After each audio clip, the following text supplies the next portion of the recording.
Want this?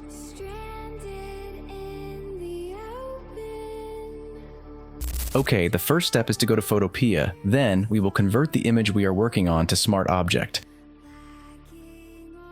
We also click on Rasterize. Duplicate the layer.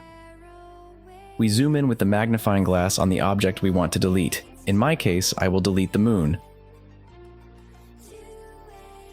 Select this tool, and we hold down the click and round the object or what we want to delete.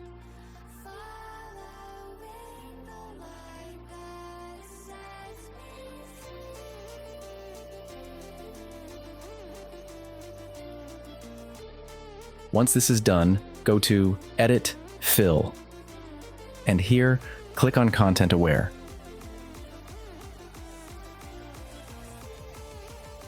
To deselect what you have selected, click on Select and then click on Deselect.